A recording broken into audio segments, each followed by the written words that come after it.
সবাই আমাকে এক প্রশ্ন করে মাথা খারাপ করে দিচ্ছে, দিদি প্লিজ বলো, দিদি প্লিজ বলো, এটার উত্তর প্লিজ বলো, তুমি সব জানো, তুমি প্লিজ বলো উত্তরটা। তো কী প্রশ্ন সেটা আমি আগে বলে দিই। প্রশ্নটা হলো এই যে নতুন বউ আখ্যাটা কতদিন আমি নিজের ওপর ক্যারি করতে পারবো, কতদিন আমি বলতে পারবো আমি নতুন বউ। এটার তো কোনো টাইম লিমিটেশন নেই, তাই না? সরকারও কোনো স্ট্যাম্প দিয়ে দেয়নি যে এতদিন পর্যন্ত তুমি নতুন বউ বলতে পারবে, তাই না?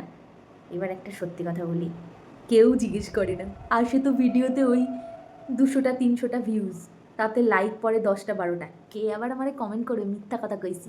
আর যাই হোক, আমার মাথায় যেটুকু বুদ্ধি আসে সেইটুকু বলি। শাখায় যতদিন নেল পলিশের দাগ থাকবে ততদিন তুমি নতুন বউ। এবার যুক্তি দিয়ে বোঝাই কেন। কারণ যখন দেখবে প্রচুর বাসন ঘষছো, কাপড় কাচ্ছো, খুন্তি নাড়াচ্ছ, এমনি নেল পলিশের দাগ উঠে যাবে। আর যখন তোমাকে এত কিছু করতে হবে তখন আর তুমি নতুন বউ নয় বামুনি, নতুন বউ নয়, তখন তুমি পুরনো হয়ে গেছে। শুধুমাত্র নতুন বউরাই স্পেশাল ট্রিটমেন্ট পায়। মা তোমাকে কিছু করতে হবে না, আমি করবই, তুমি জাস্ট রেস্ট করো, এখন তো তুমি নতুন, তুমি রেস্ট করো। বুঝলে? সঠিক বললাম? মিললা?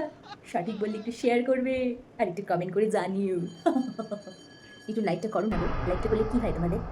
ভিউজ আসছে না 200 300 ভিউজ, 200 300 ভিউজ দিয়ে আমি কী করবো? এই জন্যই তো ফেসবুকে আর আসতে ইচ্ছা করে না, ইউটিউবেও আসতে ইচ্ছা করে না। ইনস্টাতে একটু ভিউজ আসে, ফেসবুক ইউটিউবটা আমাকে পুরো একদম 12টা বাজিয়ে রেখে দিয়ে আসা। টাটা।